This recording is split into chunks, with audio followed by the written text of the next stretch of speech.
यह अपेक्षित ही नहीं आवश्यक था कि अहमदाबाद के भयावह विमान हादसे की सघन जांच के लिए कोई उच्च स्तरीय समिति गठित की जाती। गृह सचिव की अध्यक्षता में ऐसी जो समिति गठित की गई है उसे 3 महीने में अपनी रिपोर्ट देनी होगी और यह सुझाव भी कि भविष्य में इस तरह की दुर्घटना रोकने के क्या उपाय किए जाएं। भारत के साथ विश्व समुदाय को स्तब्ध करने वाली इस दुर्घटना की जांच अन्य एजेंसियां भी करेंगी। इस जांच में विमान निर्माता कंपनी के साथ अमेरिकी और यूरोपीय जांच एजेंसियों की भी भागीदारी होगी। यह भी समय की मांग थी क्योंकि यह दुर्घटना बहुत ही चकित करने वाली है। बोइंग का 787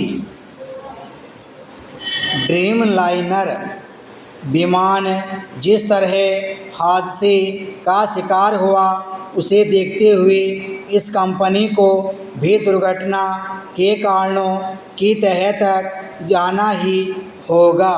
इसलिए और भी क्योंकि एक तो भारत में इस कंपनी के और भी विमान हैं और दूसरे उस पर अपने विमानों के निर्माण में सुरक्षा उपायों की अनदेखी के गंभीर आरोप लगे चुके हैं।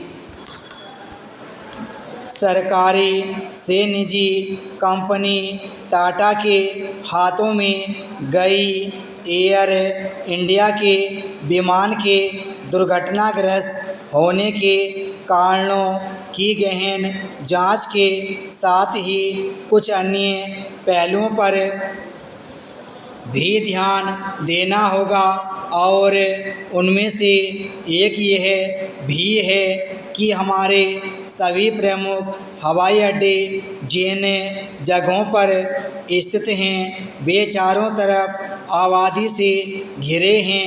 इसके चलते किसी विमान के दुर्घटनाग्रस्त होने की स्थिति में आसपास की आबादी को भी क्षति पहुंचने की आशंका बढ़ जाती है। अहमदाबाद में ऐसा ही हुआ।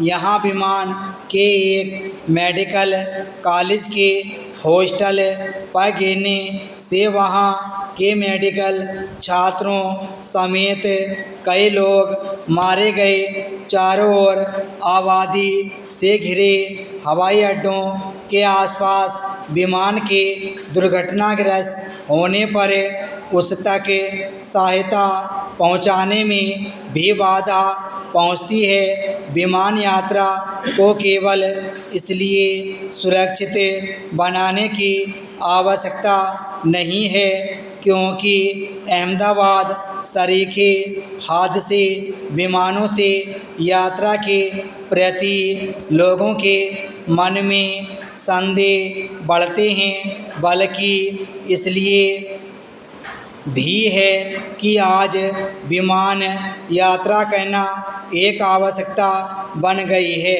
देश में पिछले कुछ वर्षों में विमान यात्रियों की संख्या तेज़ी से बढ़ी है। इसी के साथ ही हवाई अड्डों की भी संख्या बढ़ रही है। स्पष्ट है कि DGCA एवं एयरपोर्ट अथॉरिटी जैसी एजेंसियों की ओर सजग होना होगा।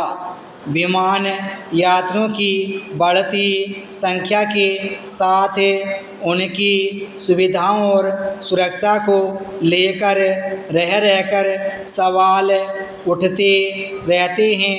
कम से कम सुरक्षा को तो सर्वोच्च प्राथमिकता दी जानी चाहिए। बात केवल सुरक्षित विमान संचालन की ही नहीं, रेल और बस समेत आवागमन के अन्य साधनों को भी सुगम और सुरक्षित बनाने की आवश्यकता है। यह एक तथ्य है कि अपने देश में रेल और सड़क हादसों की संख्या कम होने का नाम नहीं ले रही है। विराम स्टॉप।